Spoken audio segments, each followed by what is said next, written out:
Luis Carlos Ugalde, director general de Integralia. ¿Cómo estás, Luis Carlos? Gracias por venir. No, Luis, muchas gracias por invitarme. Buenos días. Oye, cuéntanos un poco sobre este estudio que se presenta muy, de hecho, a propósito de lo que está sucediendo con la estafa maestra, ¿no? Que resurge. Mira, este estudio lo empezamos hace 2 años sin tener en el radar la estafa maestra. Es un estudio que lo que busca es entender por qué las universidades públicas estatales en México están en crisis financiera y 11 de ellas, de las 34 universidades públicas estatales que hay, 11 están en quiebra. Eso significa, Luis, que no tienen dinero para cerrar el año. Y esto es importante porque en las universidades públicas estatales de México van 1.2 millones de estudiantes.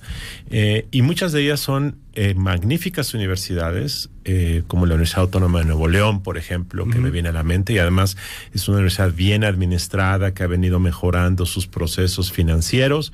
Pero hay muchas otras, Luis, que están en quiebra, y que la quiebra financiera significa que afecta a sus programas de estudio, y que buena parte de la razón por la que están en quiebra financiera es por la politización de su administración. Y eso es un poco lo que nos clavamos a entender. ¿Qué es lo que pasa porque las universidades públicas están en crisis? Y encontramos 4 razones, Luis. La primera es que efectivamente el dinero público se les ha reducido. Y se les ha reducido porque en el gobierno federal les han dado un poco menos de dinero en los últimos años como resultado de menos recursos, y porque los gobiernos de los estados, que deben dar la mitad del financiamiento público, se hacen patos algunos. Sin necesidad ni de abonar, ni de tampoco justificar, pero no es un asunto de la 4T, ¿no? O sea, esto ha sido sistemático desde hace varios años. Las universidades públicas están obligadas a dar la mitad del subsidio que se les da a estas, y lo retienen, lo jinetean o simplemente no lo entregan. Este es el caso de la Universidad Autónoma de Baja California, por ejemplo, que tiene esa universidad porque el gobierno del estado no da dinero. Es un gobierno que está terminando, y seguramente este gobernador del PAN, que ha endeudado muchísimo al estado, pues no es su prioridad, y entonces la universidad está padeciendo. Entonces es como casi que la bienvenida, ¿no? De cualquier gobernador. O sea, llegas y vamos a ponernos de acuerdo con la universidad, y siempre hay deudas con las universidades, siempre hay problemas con ellos. Esa es una primera razón. La segunda razón es que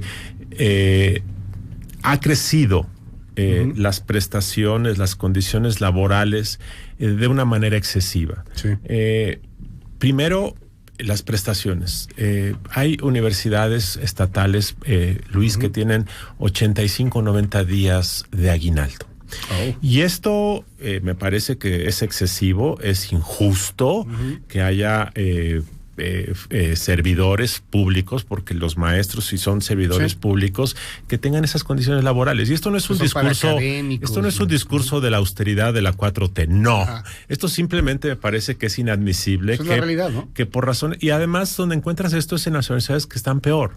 Obviamente están peor por este abuso de los recursos públicos, pero por ejemplo, el ejemplo, la Universidad Autónoma de Tabasco, 85 días de aguinaldo, la Universidad Autónoma del Estado de Morelos, que por cierto, junto con la del Estado de México, es la universidad que más aparece en la estafa maestra en convenios irregulares, tienen esas condiciones.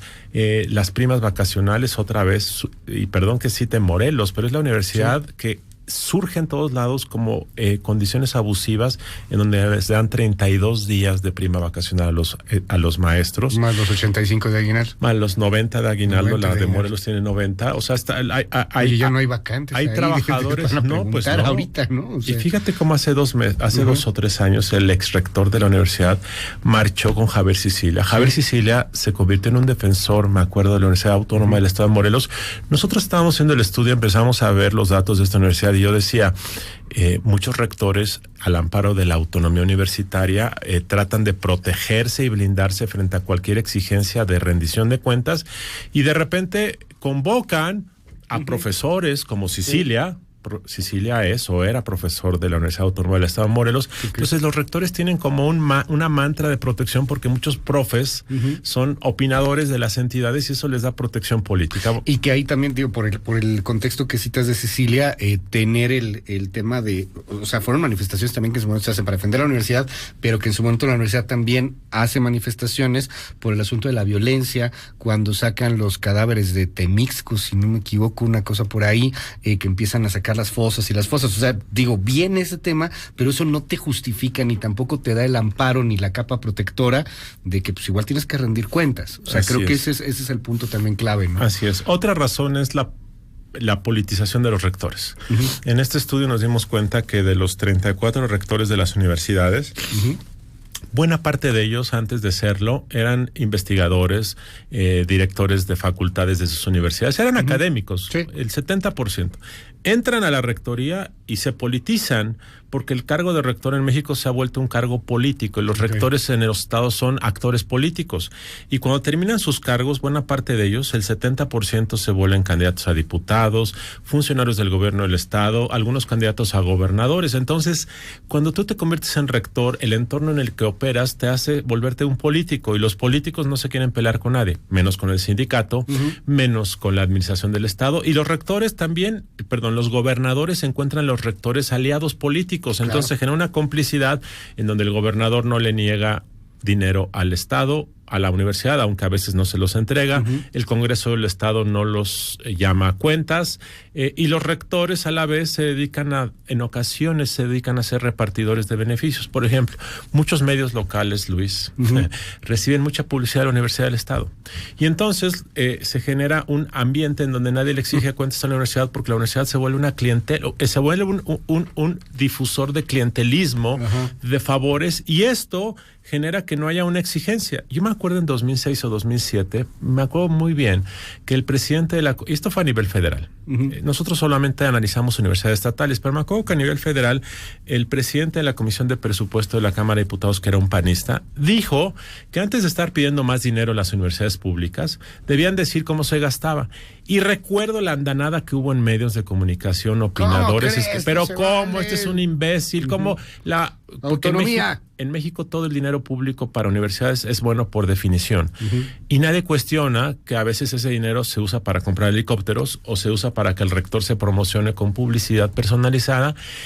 Y entonces, gracias a muchas investigaciones, eso está cambiando. Entonces, lo que esto trata de poner sobre la mesa es que muchas universidades públicas estatales están mal administradas, se han politizado, están dilapidando recursos y eso pone en riesgo su existencia y su mérito académico. Tan lamentable y reprobable el hecho de que termine siendo el que lleva la lana. Por ejemplo, para los medios locales, que sí pasa mucho. ¿Sí? O sea, porque ahí tienes un control férreo, ¿no? Entonces, a ver, gobierno, no te lo voy a pagar, no te voy a dar tu contrato de publicidad porque pues, luego lo tengo que estar reportando y transparencia y no sé qué, pero que te lo dé la universidad.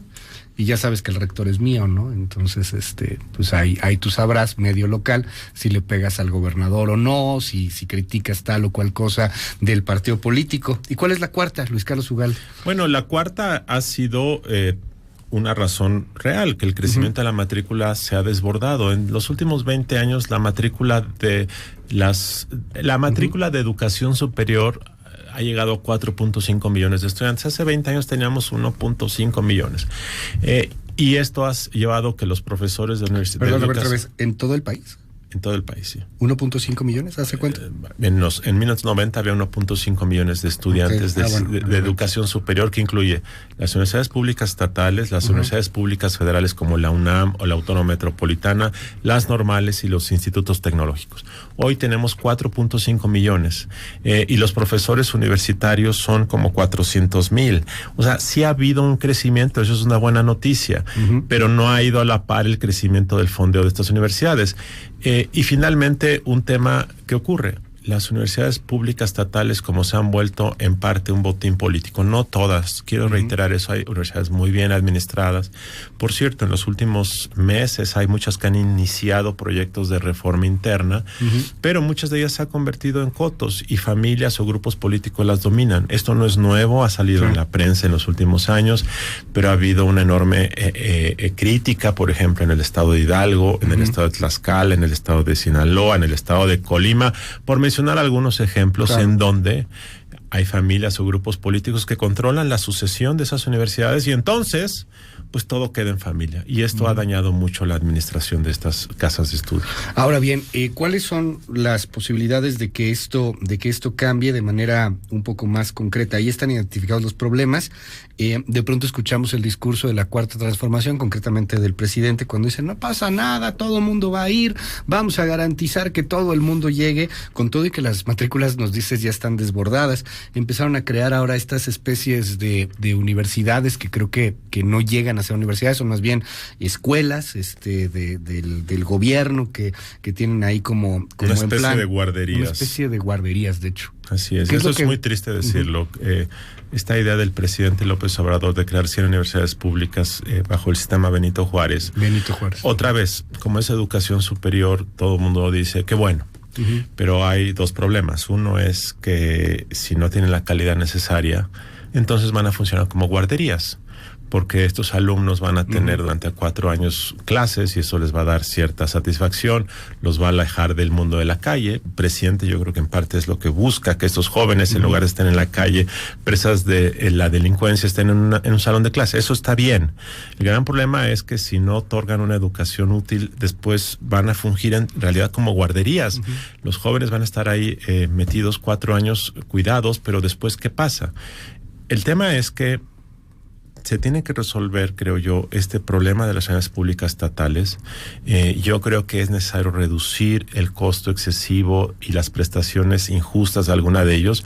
Este no es un discurso de austeridad, esto es un discurso de poner orden financiero y ponerlas a rendir cuentas. Desafortunadamente viene ya el presupuesto 2020. Esta es la gran oportunidad para que la Cámara de Diputados Federal apruebe el subsidio que se les da a cambio de una reforma. El año pasado, Luis, en noviembre y diciembre llegaron las universidades públicas estatales, pidieron oxígeno, el gobierno federal se los dio como 2.500 millones de pesos a varias de ellas. Les pidió mucho más, de hecho, ¿no? Pedían casi 7,000 millones, 5,000 millones. Así es, les dio 2,000, 2.500. Se comprometieron varias de ellas a una serie de reformas internas, algunas probablemente están avanzando, no hay información suficiente para saber exactamente cuánto, pero yo creo que se debe poner orden ahí. ¿No choca el tema de la autonomía con el tema de poner el orden en un reglamento interno? O sea, porque no puedes forzar a las universidades públicas estatales a través de una ley de austeridad, pienso, de una ley de presupuesto, porque ahí probablemente sí atentarías contra su autonomía. O sea, ellos tienen, es aquí en donde vengo, parece que tiene que ser por buena voluntad de la universidad hacer una reforma interna y ahora sí llevar bien mis números, pero no se pueden forzar, no se les puede obligar o coaccionar desde fuera. Si tú como gobierno federal les das un subsidio federal, puedes pedirles que como parte de ese subsidio federal ellos tienen que firmar un convenio en donde a lo largo de varios años van a ir homologando sus pensiones, fondeando. Por ejemplo, las pensiones, hay muchas universidades donde no hay fondo. Entonces la universidad toma dinero del gasto corriente para fondear a los jubilados. Esto es una bomba de tiempo.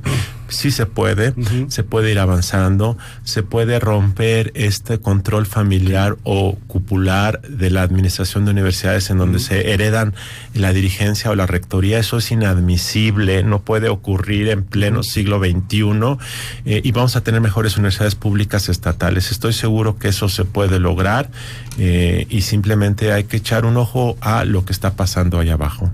Muchísimas gracias Luis Carlos Ugalde. ¿Podemos ver este estudio completo en Integralia? Sí, está disponible en la página de Integralia, www.integralia.com.mx. Gracias Luis Carlos. Te seguimos y bueno, si nos das oportunidad, ahorita los claro que sí, Luis. En nuestras redes. Gracias.